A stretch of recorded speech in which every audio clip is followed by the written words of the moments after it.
What's up, YouTube, and welcome to a very momentous episode 20 of Snap Crackle Pod. Hey, Mikey, he likes it. But does Mikey like the OTA? Does Mikey like the new Apocalypse season? We'll find out. I'm Ryan Wood, alongside Trevor. How you doing, Trev?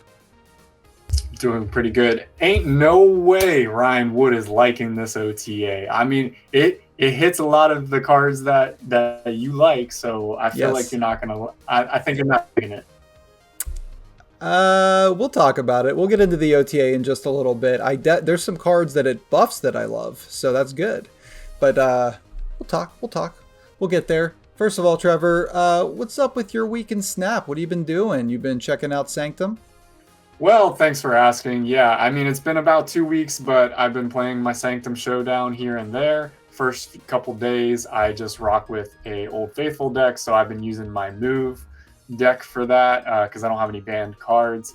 But other than that, 2 weeks in Snap, a little bit of a review. I've been just getting a lot of new cards. I actually just got Jack Flag. Jack Flag? Yeah, Jack Flag. Jack Flag. Yeah, I had to think about it for a second. But I've been saving up a lot of my tokens and spending it on some new cards. Going to try some new combinations out. And just having a lot of fun making some new decks on my own. How about you? How's your 2 weeks in Snap been? Yeah, I guess I gotta get used to that. It's been good. Just dirtling around in Infinite like I do once I get there, making some fun decks. I got a couple cool ones coming out to the other channel. I guess I can't say this channel anymore. Soon, working on Cerebro 7. We're working on a Colonel America deck, which is very interesting. But yeah, that's basically what I've been doing. I also, we finished up Grand Arena a little bit ago, Sanctum Showdown. I'm enjoying as much as I enjoy that mode. I don't love it, but I'm doing all right. I got the card. And we're just, I think I'm playing some Dormammu in Sanctum right now, which is fun. Not a card or style of deck that I play a lot, but I'm just going all in on the whole destroy package, but I'm adding Dormammu, and then we get to play Null and Death and win those Sanctums at the end. So it's been pretty good. That's pretty much all I got going on in Snap. I don't know about you, but I'm saving up for that. I think it's Mystique, the emote. I'm getting that emote. I don't care what it takes. It's a cool one. You should be able to get enough, I think. I think you'll get there.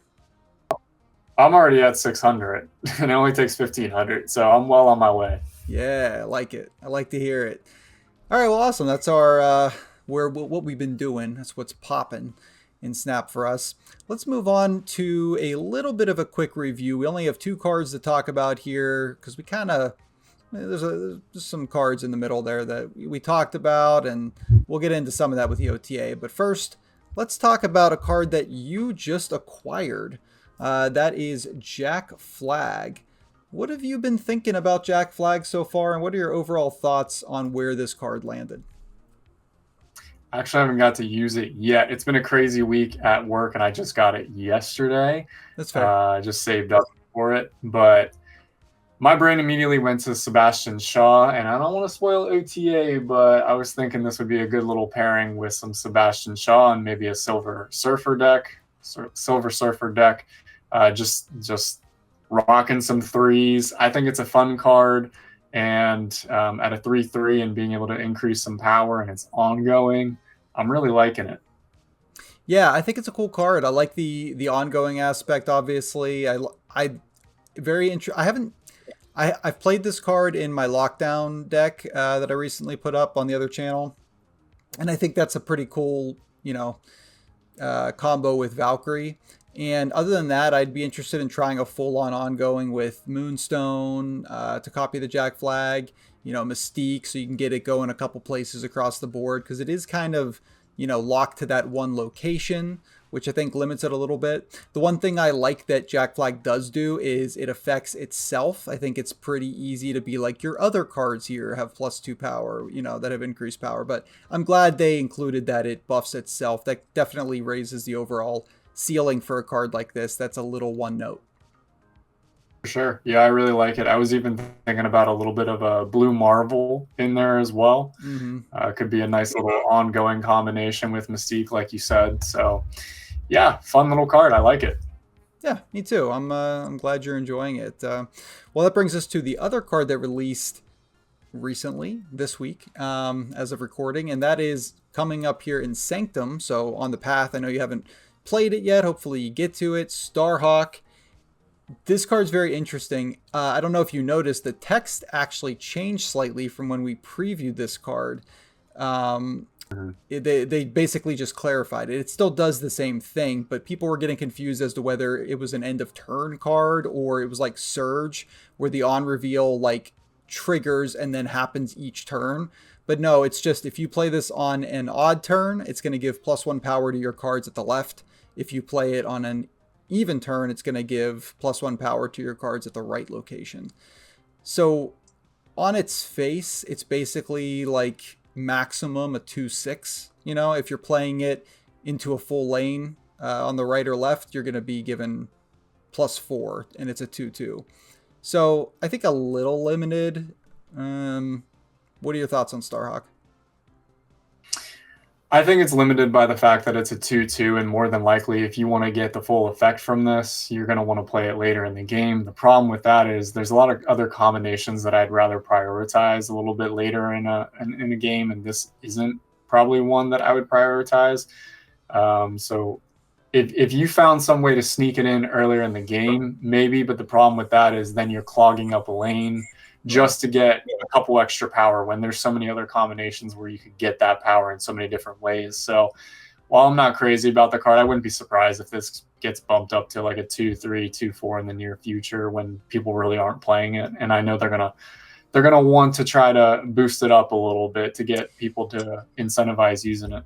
Yeah, it's definitely underpowered, but I think that's okay. I mean, you can do some synergies with it. One thing that's fun is Jack Flag. I mean, you can basically give the whole Jack Flag lane the boost and then gets the Jack Flag boost. So that's kind of cool. They work together after releasing back to back.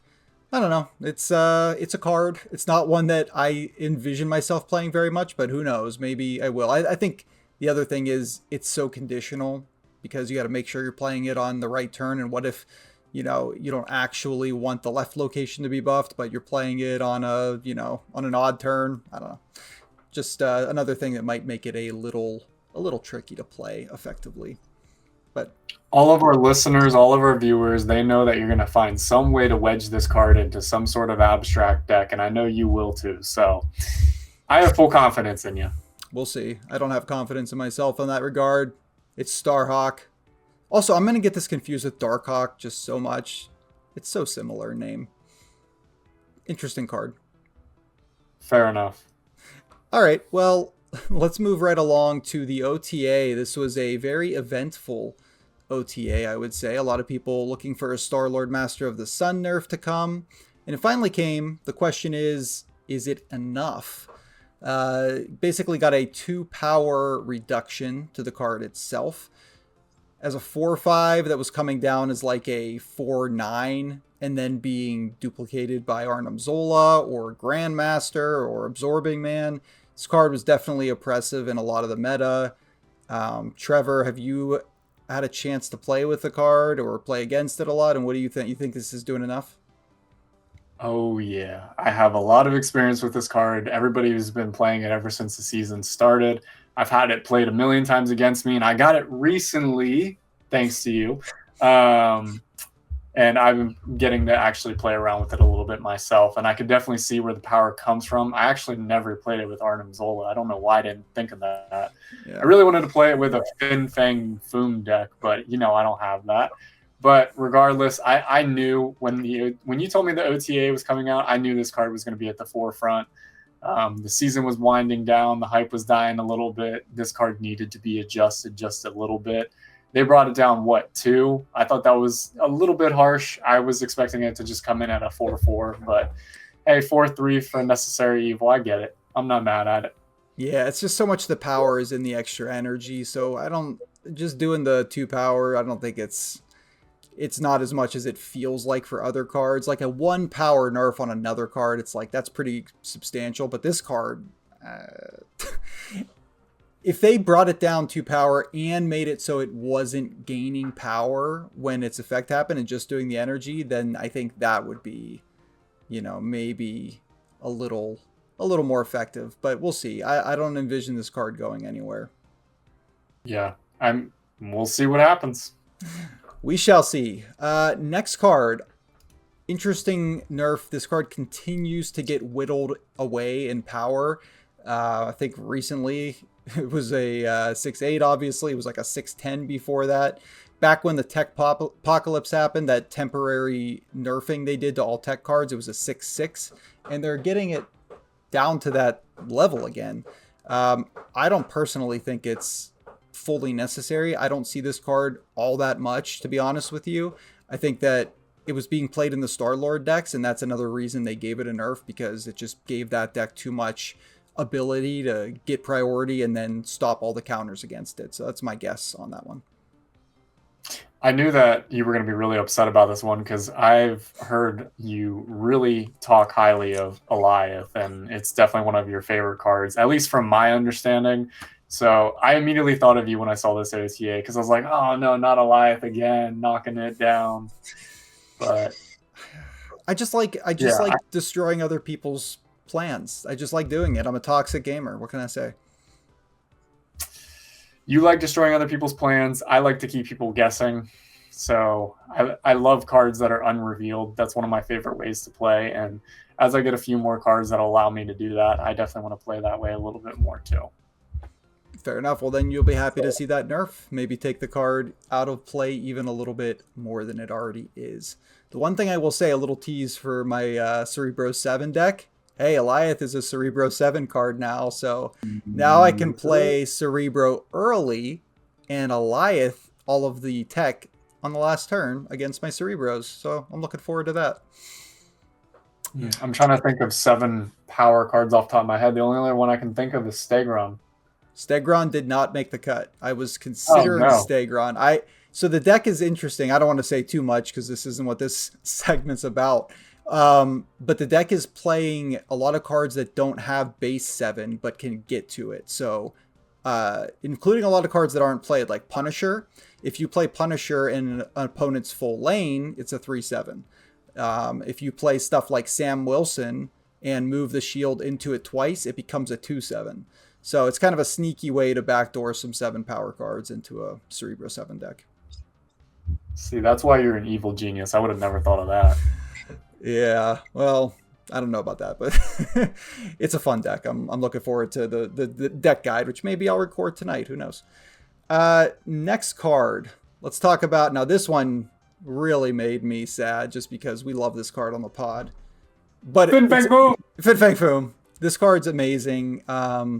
I think a well-deserved nerf, unfortunately. It's just been... This is the de facto best finisher in the game now, I think. And people have found ample ways to play it despite its 7 energy cost. So I think, and it basically still wins every lane you play it in. It's so hard to lose a lane that you play this into. So, I mean, if you could take the 2 points, I think do it. Make it a more fair card, but it's so much fun to play still. I still don't think this is enough for this card. I mean, this card is still going to be so powerful and so overplayed.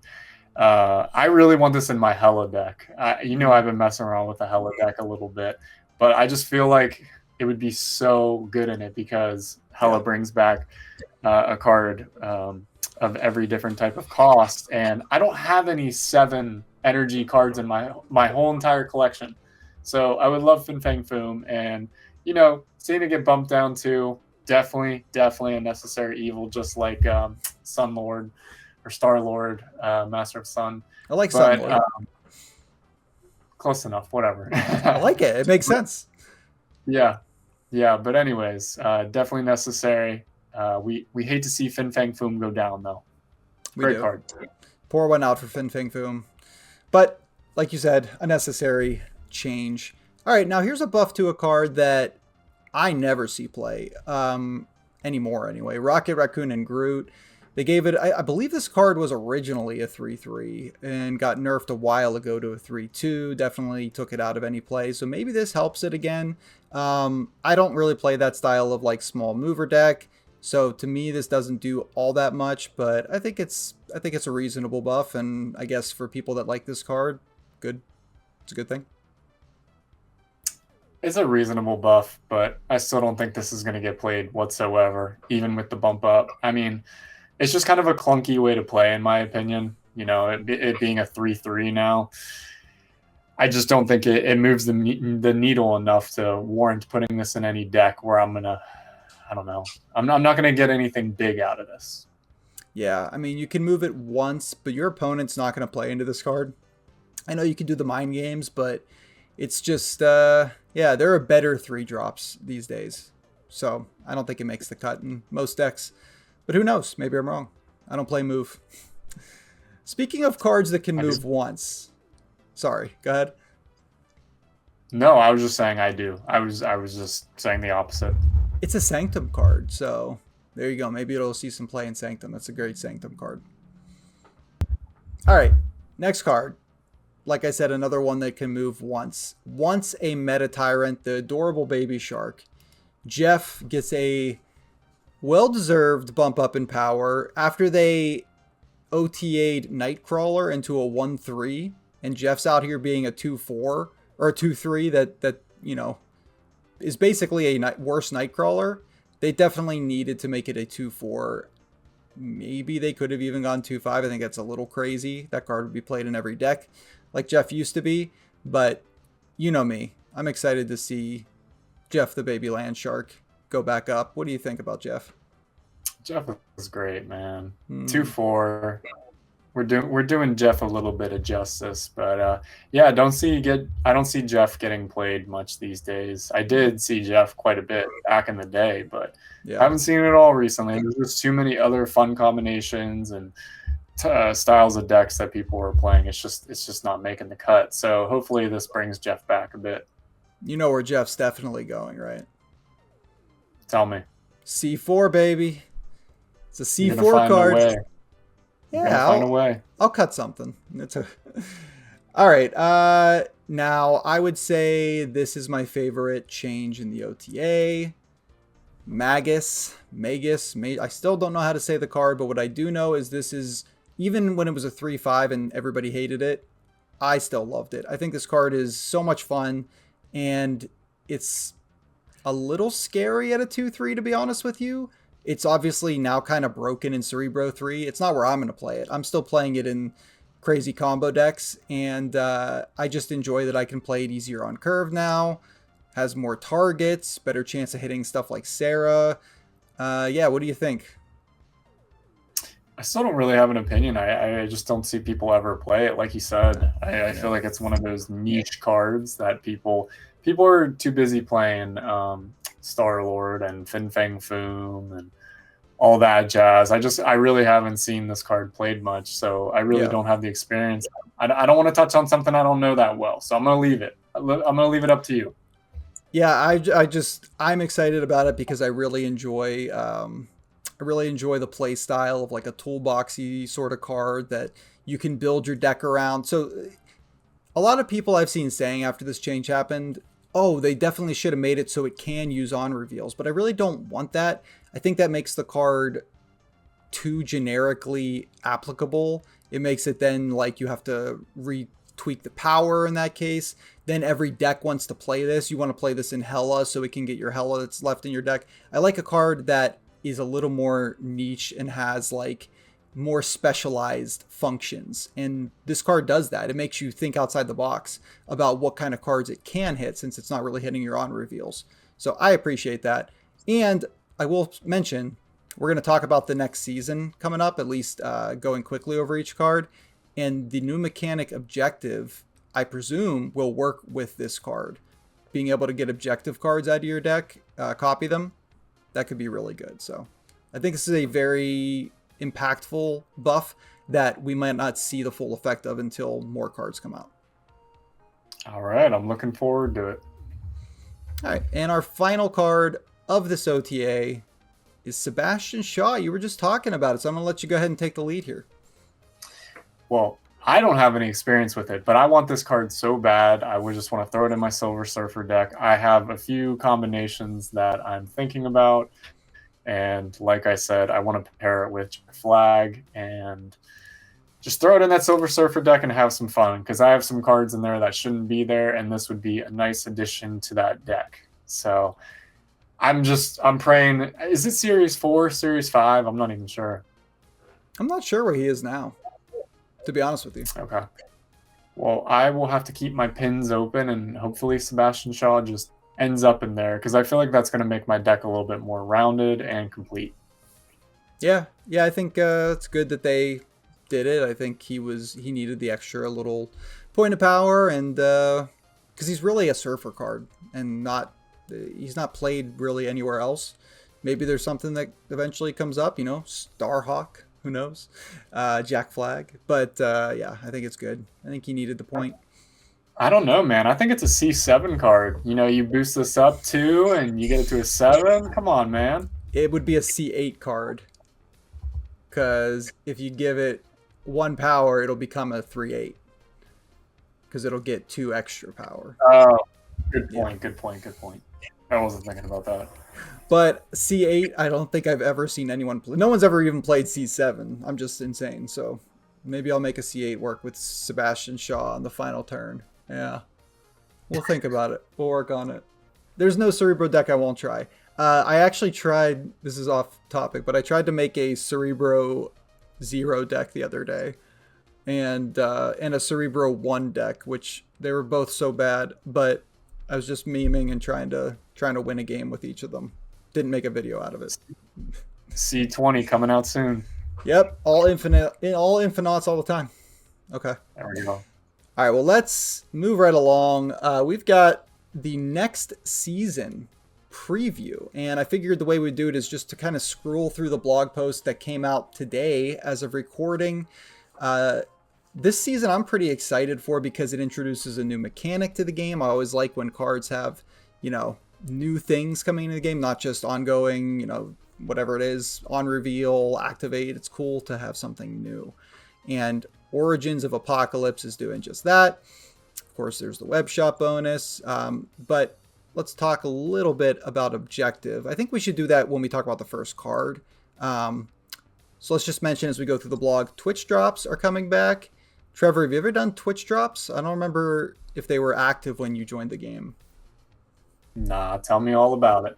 So basically, you can go to Marvel Snap streams on Twitch and watch them to earn rewards in the game. You just link your Twitch and your Marvel Snap account, and just by, watching, even if you just have it on in the background while you're doing stuff, you can get a mystery variant, in this case, premium mystery border and premium mystery variant, as long as you are watching Marvel Snap streams. It helps out the creators that are streaming, and then you also get something in the game for it. So it's a really great program that's been inactive for a little while, as they were working through some technical issues after self-publishing. So just a good little call out that they are back and coming back here in a couple days, March 3rd. That's cool. That's cool. It's a nice little way to give back to the community and give back to the players at the same time. So it's a win-win. I dig it. Yeah, cool. Definitely check out some streams. Golden Gauntlet's coming. The next version of it, it's a qualifier. This is tournament stuff, and I'm terrible at tournaments, and I have no time to do them, so I'm not even bothering with that. Season Pass. Let's talk about the Season Pass card coming very soon, next week, on Sabanur. This is the precursor to Apocalypse, and it has Objective, which is the new keyword in the game. You can kind of think of it like a quest or something like that in like other games, where you have an objective you're trying to hit. In this case, it is to have a full front row at each location. And if you meet that objective with this card in play, at the end of your turn, after all other effects, something happens. And with this card, it transforms into Apocalypse Celestial's Chosen, which is a 4/8 that when it reveals, it swaps the lowest power card in your front row at any location with a card from your deck. That's a lot of information. But basically, if you fill up your front row at each location, it becomes this, and it swaps your lowest power card out for something in your deck, like a Lockjaw would do, or whatever. Any first baseline thoughts on Objective just from this first card? and this card in particular? Squirrel Girl. Yes, definitely Squirrel Girl. 100% my thought Yes. too. Shauna. Shauna. This is a Squirrel Girl card. It's a Shauna card for sure. And what I really like about those cards is you don't pollute your deck with a ton of cheap things, so you can actually pull good things out of your deck when it transforms. I like the way you're thinking. See, I'm learning. Okay, yeah, cool. So maybe a zoo card, maybe like a backwards kind of zoo card here. It's kind of cool. To me, it feels a little difficult to pull off. It's a good deck building challenge um, to do that because you need big enough stuff that you want to pull out of your deck, but you need to fill those locations. I think you're thinking along the right path. Could you Squirrel Girl play in Saba Nerd and Killmonger on turn 5? And play Death on turn 6? You could do that. So you could Squirrel Girl, but yeah. In theory, you could do that. You could free up some space. I don't know. That's just where my brain was thinking. I'm also wondering if this might be a Patriot card. You could like throw some rocks in those locations and then slap a rock into your deck and pull out like Ultron or Khazar or Blue Marvel or something to boost, Patriot, Mystique, something like that. I don't know. It's an interesting card. Dig it. We're spinning. We're thinking about it. All right, well, that's the season pass card. It's kind of a much more build around type of season pass card, less generally effective like Star-Lord was. So I think that's good. I like when they do that. This is my favorite card of the season, Iska the Unbeaten. And you could probably guess why when I tell you what it does. It's a 4/3. This is a super premium pass card. End of turn, if you're losing this location, double this card's power. So to me, this is just a straight up lockdown card. Yep, I knew where that's going. I mean, you play Storm on 3, you play Iska on 4, you win that Storm location no matter what, right? If they don't play there, you have enough power and you're winning that location. If they do play there, you're losing, and then Iska doubles. And then even if it doesn't get there, it doubles the next turn. Like, this card's just amazing in lockdown. It might even be broken in lockdown. Oh, it's gonna double every time. I wasn't Each turn. thinking like every that. end of turn. So like, if you play this on 4 in a lockdown lane, so let's say you play this on 4 and then you play Professor X on 5, you have 2 turns for this to double. Actually, you have 3 turns for it to double. If you play it on 4, it'll double at the end of 4 if you're losing it. And then if you're still losing on 5, it'll double. And then if you're still losing on 6, you'll double. So like, it's just the best lockdown card of all time, unless I'm crazy. Yeah, you know what's funny? My brain immediately went to Zabu, but then I realized that's not going to work with Storm because Storm is a 3/1. But that would have been a crazy combination if Storm was like a 2/1 or a 2/0. Oh no, that'd be broken. But I don't even think you need more than 3 turns. Like, if you double this 3 times, that's a 4/24. That wins any lane. Yeah. Especially in a lane that's locked down. Yeah. You're not getting Shang-Chi unless War Machine is being played, and that combination's probably not happening. I'm a little scared of this card because I think it's going to... So I like Lockdown when it's not a meta tyrant. I like it when nobody's playing it and it's just like a fun little thing you can do because that's, not oppressive. If everybody's playing Lockdown, and there's been metas before where everybody's playing, like back when Storm, War Machine, Legion was a combo that worked, there was a lot of Lockdown and people hated it. And it's not fun when a deck like that is everywhere. So this card scares me a little bit from that perspective. Real quick, I have no idea if it's up your way, but I'm sick and tired of being where I'm at in ladder because everybody right now is playing Wong, Mystique, Hazmat, Odin, and it's driving me nuts. I cannot stand playing that deck. I know I can just throw Luke Cage out there, but it's so annoying to see the same deck that everybody's playing over and over and over again. So I feel like you said, this card comes out, everybody's going to be playing it. Everyone and their mama. Well, yeah, we'll see. I mean, we'll see. I don't even know where you play it outside of Lockdown. Maybe there's ways. But I Make, like it. make it a four. Make it a 4-0. It's just 4-0. You must buff And it. triple it. If you don't, Triple the card's power. maybe this is like a hand buff type of card. Maybe you're Nakiaing and doing all kinds of stuff to get it big, so it only needs to double once. I don't know. Then it's a last turn play. You don't need to have it.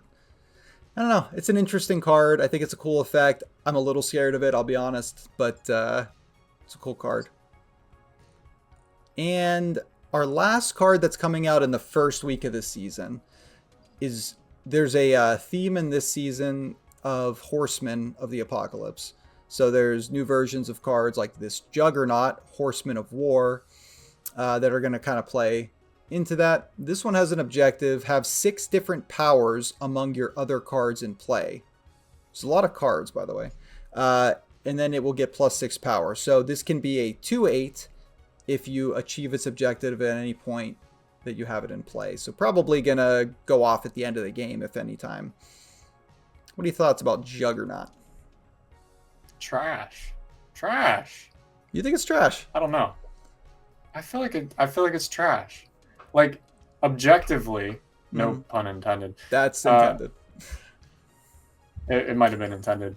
How am I going to go about having 6 different I was thinking energy. I was like, how am I going to make that work? I'm sorry. Okay, it's less trash. Still probably not easy in a regular game to get 6 different powers, but doable, I think. Yeah, because how many cards are in a deck? 12. Is it 12? Yeah, so really to make this work, you can only have like 2 different combinations of every single type of power. So... Well, there's energy there's power modifiers and, random locations to give you stuff, and there's ways. It sounds like a headache, Ryan. It just sounds like a headache. It probably is a little bit of a headache. It kind of reminds me, not to talk about Cerebro every time, but of Cerebro in a way where like random things will throw you off. So like your opponent, gives one of your cards -power, and now it's the same cost or same power as a different card in play and messes up your math on this. Yeah. I don't know. Yeah. It's interesting. I don't know. I don't know either. And at its max, it's a 2/8. Like, I know that's obviously well above curve, but it might be a little too difficult to be worth the squeeze of just having a 2/8. I don't know. That's Juggernaut. We're not super high on them. Gambit, Horsemen of Death. We'll go a little quicker through the ones that aren't releasing this week since we'll talk about them. Well, we can... We're in every 2-week pod now, so let's talk about Gambit. People are scared of this card. Objective, it's a 3/3. You play 5 total cost of created cards, and then you randomly destroy up to 4 total cost of enemy cards. So let's just say, for example, you play this with like, I don't know, Agent 13 or Iron Patriot or Agent Coulson. You play a 5-drop. This is going to kill a 4-drop or a 3 and a 1 or 2 and a 2, something like that on the opponent's side. I love it. I think Gambit's such a cool card, and this just, I don't know. It fits well. It's a different way to think about Gambit, and I feel like it's very interesting. It's very niche. Like, there's no other card that does anything like it, obviously. Now, destroying cards is nothing new, but the way you can destroy a card is kind of fun. I don't know. It's kind of fun. Yeah, what I will say about this card is the old Gambit, the original Gambit, is played in a very specific style of deck. This one, with its play 5 total cost of created cards, makes you think differently about how you play a card like this. I saw recently somebody say the Agamotto spell that like duplicates this, Images of Icon. If you got 3 of these in a lane, then it's going to kill 12 total cost, like over, not all at once, but could be interesting doing stuff like duplicating this, playing Prodigy on it, Magus. I don't know. Interesting card. We'll see how it lands. What's next? Caliban, Horseman of Pestilence. It's a 3/4. Its objective is have 3 cards that are 4 cost or higher in play. so play big stuff. It then afflicts the highest cost enemy card with -7 power, and that's anywhere on the board, not just in its lane. The highest cost card, kind of like Omega Sentinel, is going to get -7 power if you meet that objective. Okay. Yeah. Yeah. My brain is thinking on how I'd use this, but I think this is a solid card. I feel like I could use this. I'm just trying to think of how exactly I'd go about it, like my Infinite deck or my Hella deck. Something along those lines. I could see me using that. Yeah, as a 3-drop, it's a little harder to fit into those decks, I think, because those are like ramp style decks a lot of the time. And usually you're wanting to play one of your ramping cards on 3. But I think you can make it work. I think there are ways. We can make it work. We can do it. Selene, Horseman of Famine, a 4/4. Its objective is have 3 cards with no abilities in play. Steal 5 power from an enemy card here. Kind of similar in a way to Caliban. But it's trying to do the high evolutionary style thing, or rocks or something. And then it's going to steal 5 power, which is kind of like a 10 power swing. Since it's a 4-drop, I guess that's why it's bigger than the 7 power swing. What are your thoughts? I was about to say, if you play this in a high evolutionary deck, theoretically, would the cards that have no abilities technically have abilities, so it wouldn't work with high evolutionary? You know what I'm saying? You're totally right. You're totally right. I just immediately go to high Evo when I'm thinking of no ability cards, but you're right. Those would not count. So I guess it's a Patriot card, pretty much only. Okay, we'll see. We'll see how that one lands.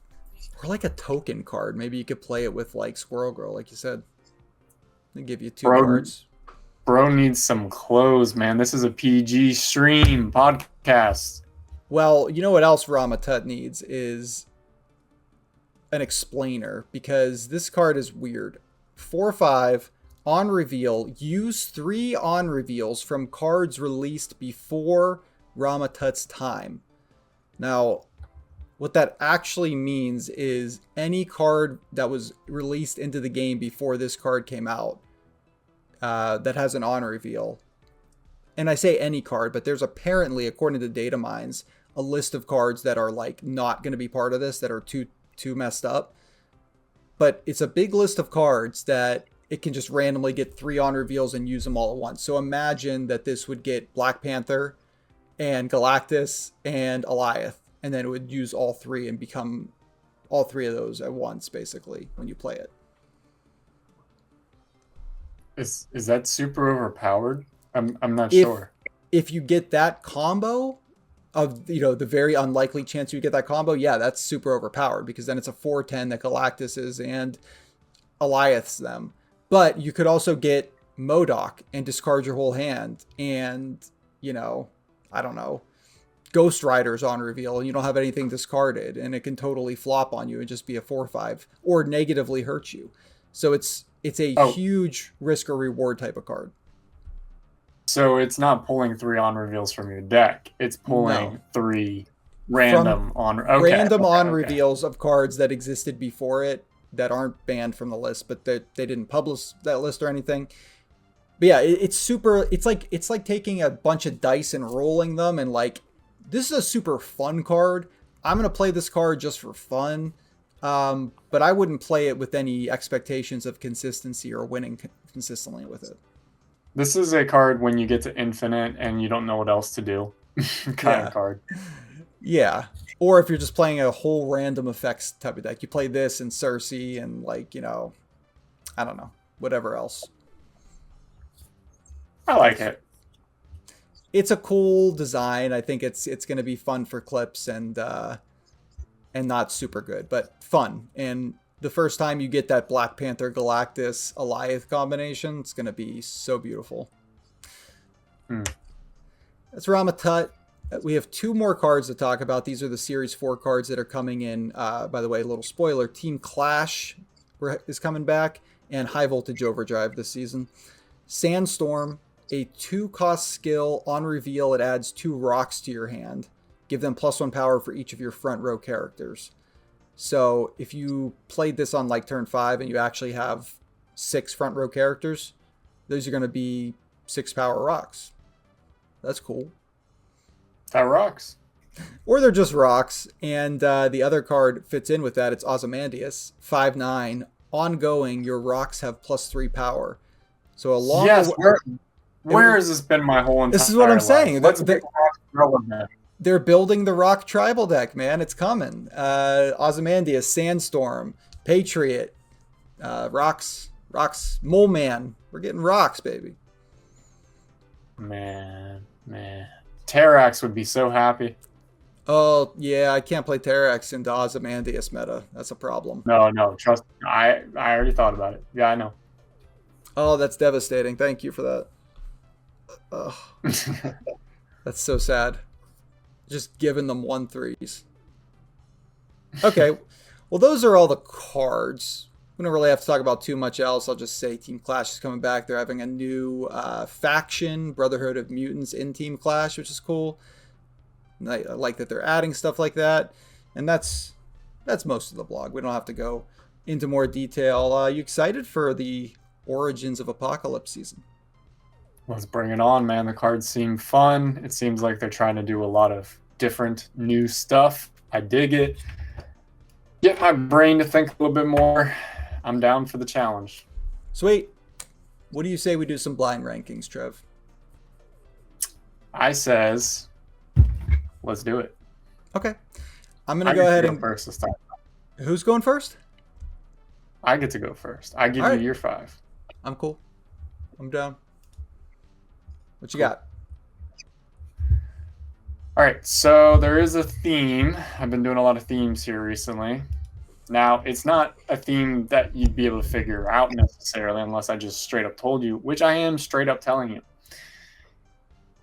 It's 5 of some of my favorite cards in the whole entire game. Okay. So these are Trevor's 5 favorite cards currently. Fascinating. You're starting off with Diamondback. All right. Diamondback.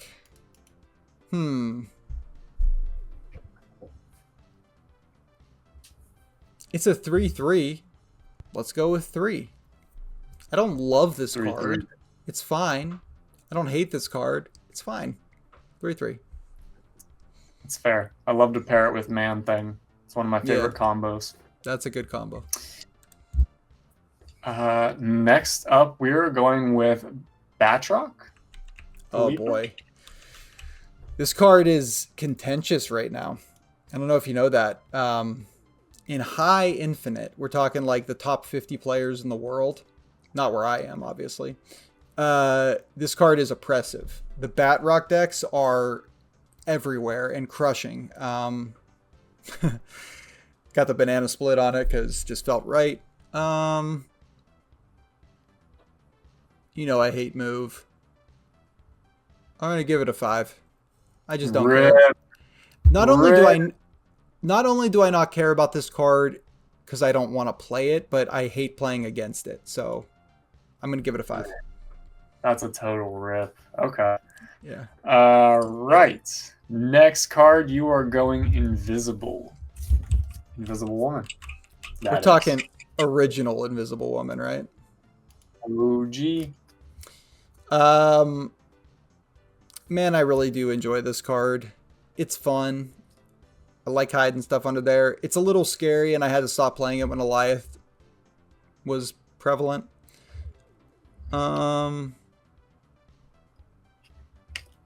This is tough.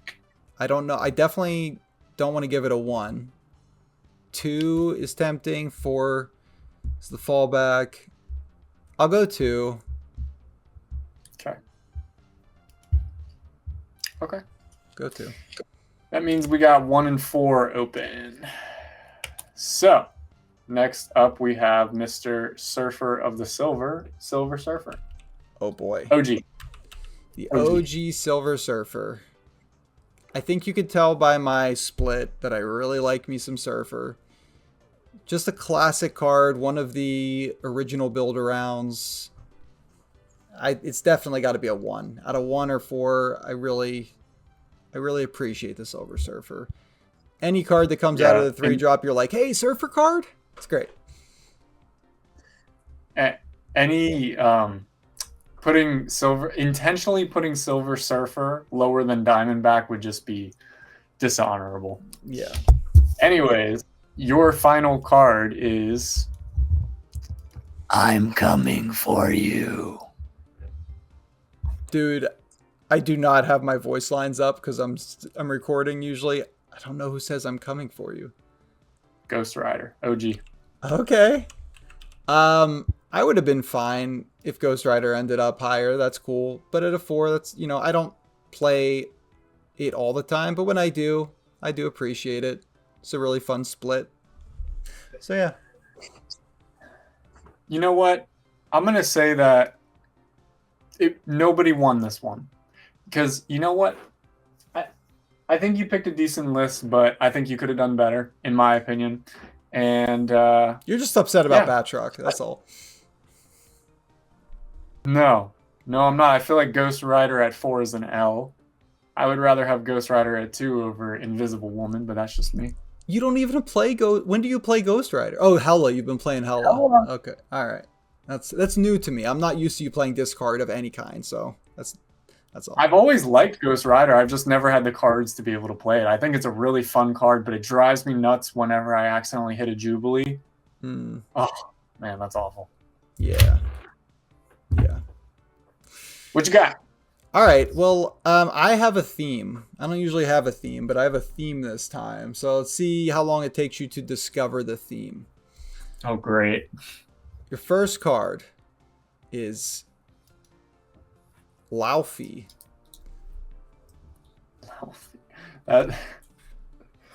That's not much to go off of right there. No. Steal 1 power from each other card here. I've gotten to play this a fair amount. I'm going to put it at 3.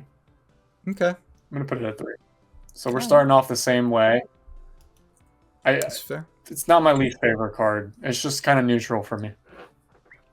All right. Your next card is Lizard.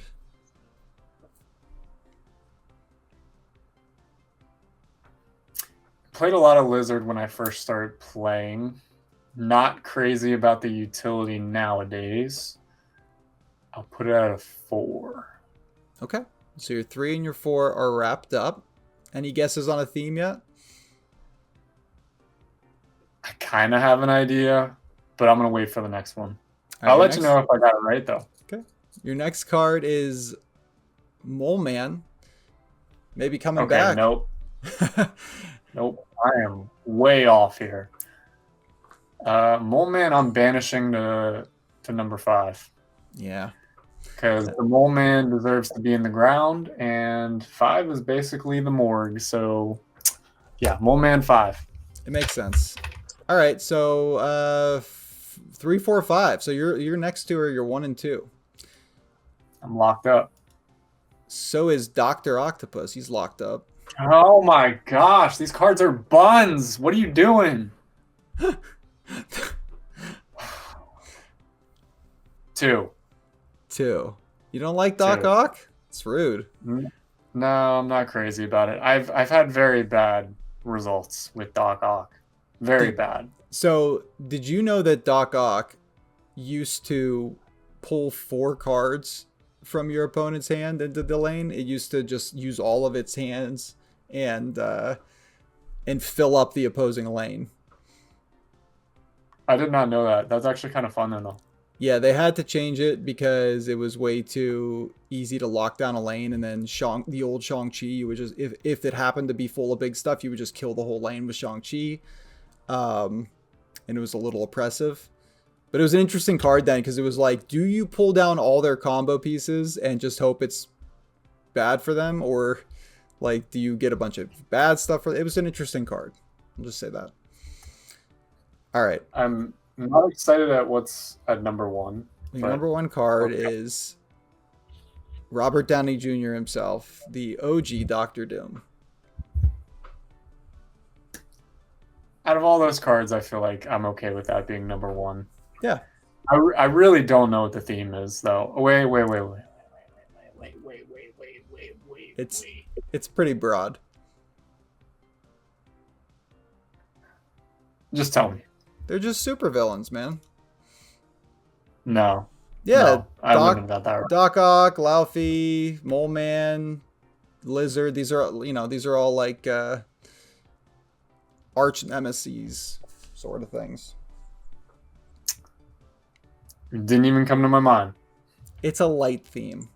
It's a light theme. Okay.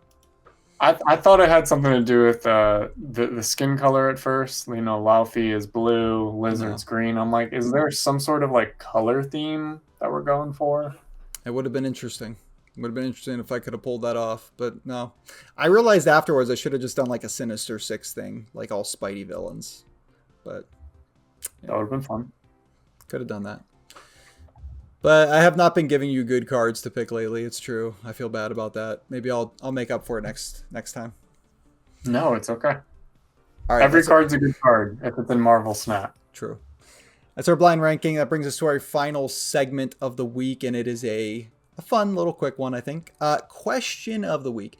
What, Trevor, was your favorite cartoon growing up? I'll give you a little latitude here with whatever it was. See, I thought I read it as "What's your favorite cartoon?" and I needed some clarification on that because what I grew up with which cartoons I watch now, entirely different. Favorite cartoons growing up. Yeah. So that's gonna be hard because I definitely went through some different phases of cartoons. Like I grew up watching the original Pokemon anime. That was really good. I watched a lot of Fairly Odd Parents. I watched a lot of SpongeBob. And more importantly, I watched a lot of Avatar The Last Airbender. I think overall, out of all those shows, Avatar is the best show. But favorite cartoon growing up was probably SpongeBob. Yeah. So this question is interesting because we have a bit of a gap between our ages. So I was interested where it would... But you watched a lot of good shows growing up, for sure. I like a lot of those. My answer is in your list, and it is the Pokemon anime.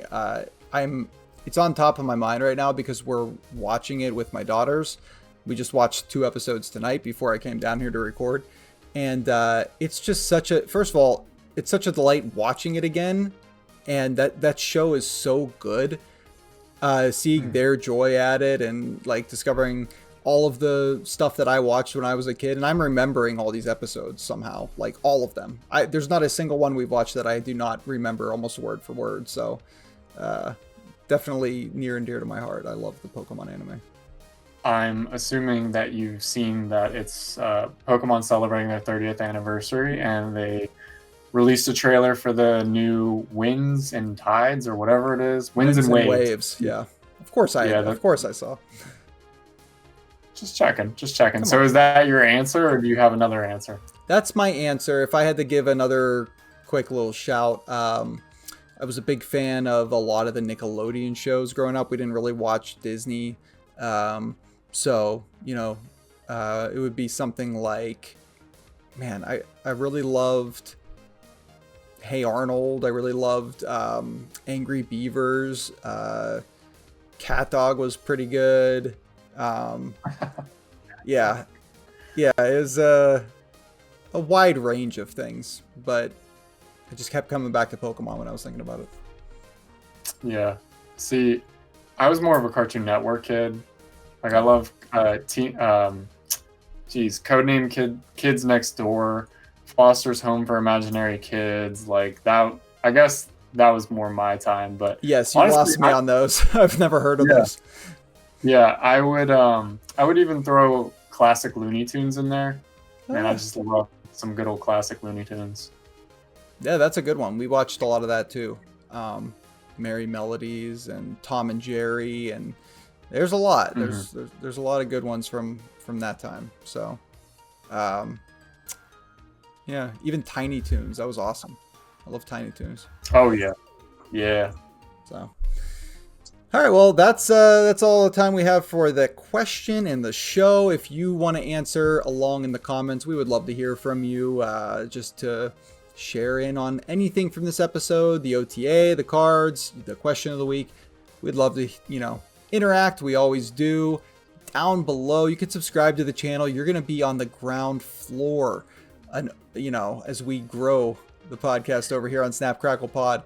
So if you want to do that, subscribe, like the video, leave a comment. Trevor, where can people find you? I know you're pumping them out these days. Haven't been pumping them out this week, but I've been making a lot of YouTube shorts. I do music reviews, stuff like that. And I'm just trying to build a community just like yours, which is blossoming at an incredible rate. But yeah, T Young Mula. I'm thinking about changing that actually, though. So there may be a name change in the future. Oh, that's a tease. I like that. We're gonna be very interested to see what you come up with. Big fan of your channel, and everybody please check out Trevor. We'll have a link in the description. I just want to give a shout out to Not My Dance, who provided the OTA graphics over there in the creator program. So it's very helpful, and I appreciate that. It's awesome. So also link him down in the description. Any non-snap advice this week, Trev? I forget what I put. Do you want me to read it for you? No, I'm gonna remember. Oh, okay, I got you. My non-snap advice of the week is to continue to challenge your brain, whether that is to try a new skill and really try to get really good at that, or enhance your skills at something that you're really good at. Kind of like how Ryan just never gets satisfied with using the same deck over and over again in Marvel Snap. He's continuing to just open new doors and try new things, and he's going to find some sort of way to play every single card that gets released, and he's going to make a C20 deck, and we're all going to be amazed when he makes the infinite deck, and it's going to be beautiful. So continue to challenge yourself. Neuroplasticity is a real thing. It starts to fade as we get older, so you got to keep challenging that brain. I was totally with you until you dropped neuroplasticity. Now I'm still with you, but I'm just dumbfounded. What a word. Amazing. Thank you. I'm quite grandiloquent. Oh, beautiful. That is our podcast. Thank you all for watching so much. Make sure you have a effervescent 2 weeks until we're back here on the next episode. Trevor, fly off to space, my friend.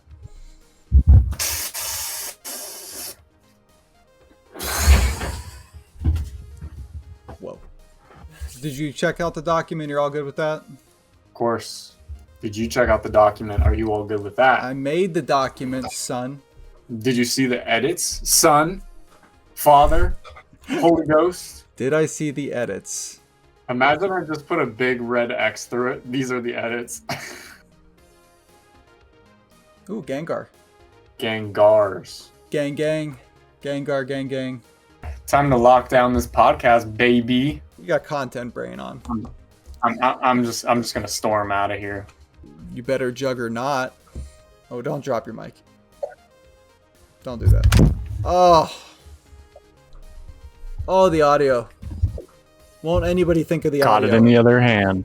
Flip it, flip it, flip it, flip it, flip it, flip it, flip it, flip it. There you go. Perfect. It's getting so long, dude.